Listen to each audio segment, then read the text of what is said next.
Now, to me, this is beyond hilarious and, dare I say, a little pathetic. But in order for you to understand why that is, I need to do like President Vladimir Putin and take you back through history. You see, there was a time when AAA companies actually cared about their video games and put their passion and their souls into it. And it showed. Assassin's Creed, the one with the American Revolution, is a great example of that. I mean, the game was massive, and part of the game allowed you to get into a little boat, and you could sail across the sea. And you had like various quests and various stuff that you could do. You could plunder other boats, you could just navigate and listen to all the cool sea shanties, and engage into naval battles, which, by the way, were absolute eye candy. I mean, at the time, you could actually justify purchasing a high-end graphics card just to see how beautiful Assassin's Creed naval battles were like. The sound effects as well, like, almost everything was perfect. And again, like, that wasn't even the main part of the game. That was just like a, by the way, you can do this. And it was so good that the next game that they made was focused almost solely around naval combat. They did Assassin's Creed Black Flag, and now you're a pirate. And it was all about the ships because people really loved the previous game, right? But that was then, when game developers actually cared about making video games, and they were aware of what a gamer actually means.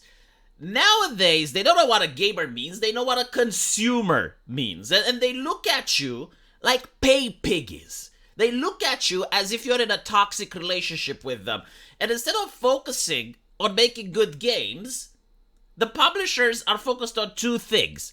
The first one is to figure out how to milk you of your money, right? Like live service, DLC, again, like turn you into a pay piggy. And the second one is how they can hire the cock and pussy. Like, nothing is about making good video games anymore. It's all about, like, the percentages. Like how many women, how many men, how do they fuck in their private time? Like, we need to know this. How can we hire them if we don't have access to this vital information? Oh, you know what? My bad. They're actually interested in three things. The third one is to how to call the cops on their player base. Yes, this is what Ubisoft does right now. If you're unaware, they even bragged about it. Like, this is what is their best foot forward, right? Like, this is what they want to show to the public. That what great games they had. No. If you play our games and you do the speech of hate, we are going to summon the British cops on your ass. We hope you get imprisoned for having the audacity to play our product.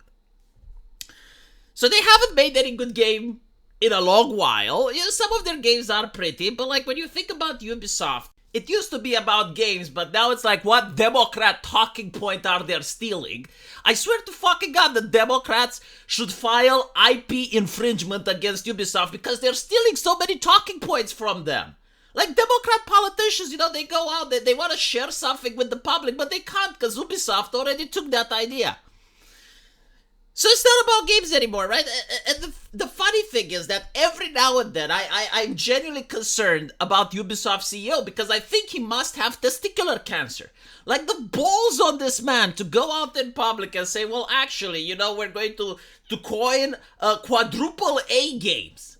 It's like, what the fuck is that? What is a quadruple A game? You can't even make triple A games anymore. They're broken. They don't even fucking launch. Like, what are we talking about? You can't make games, period. There are indie developers that make Pokemon ripoffs that are more successful than the shit you're putting out. You should be ashamed. How dare you go to the public with this level of crap? And not to mention, you know, Skull and Bones. Like, after all the games that you could have gone with the quadruple A title, Skull and Bones. So Skull and Bones is literally that Assassin's Creed ripoff, right?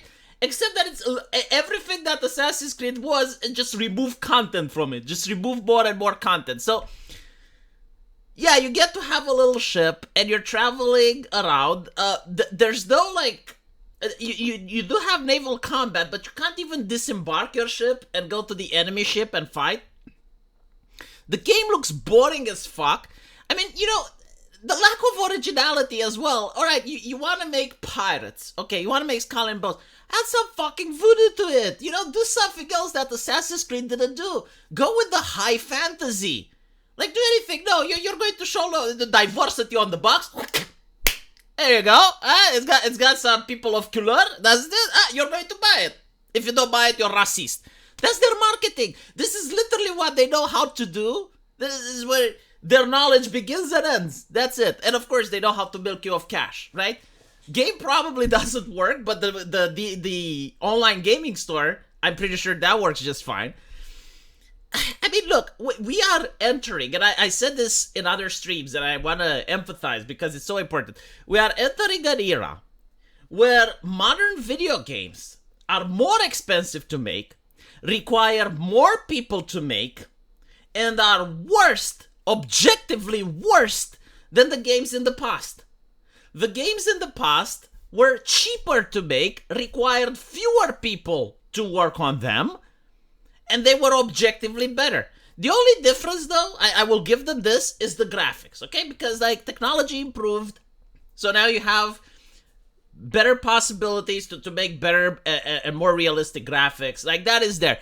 But when it comes to storyline, when it comes to gameplay, when it comes to the amount of content, when it comes to the games working, all of those things, like, the previous era had games that scored better on all of these points. And it's shameful. It's absolutely shameful. You know, I said this on Twitter. People really didn't get what I was talking about. But, like, in a normal and healthy society or marketplace, Pal World should never be able to outperform Ubisoft. I'm not saying, like, shouldn't be as in, like, it should be prevented. I'm saying, like, it shouldn't be possible. Right? Like, if you're a AAA company and you have so much cash, you have hundreds of millions of dollars with access to tens of thousands of people, it should be impossible that someone in their basement makes a game that sells more than yours. Right? And that says a lot about how shit these companies have become.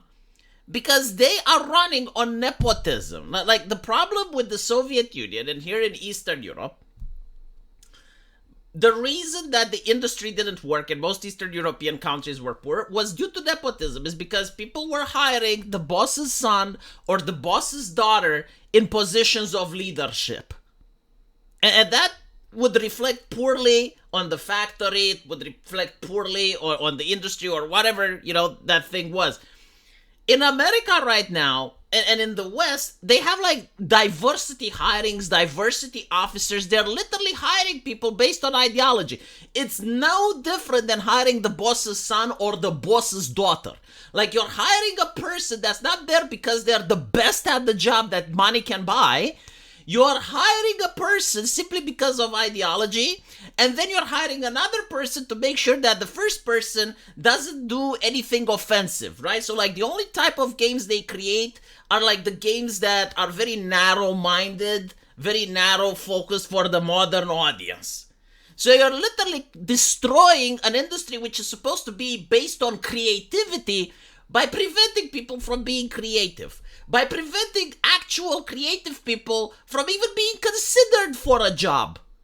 Because you have, like, all these racist hiring practices based on nepotism. So now you have indie developers from their basements able to outperform the quadruple A titles. It is absolutely shameful. You know, credit to the indie game developer. I got nothing against them. I mean, if you put passion and you care about the product, yeah, you're going to be successful. The Coffin of Andy and Lele, another good example, right?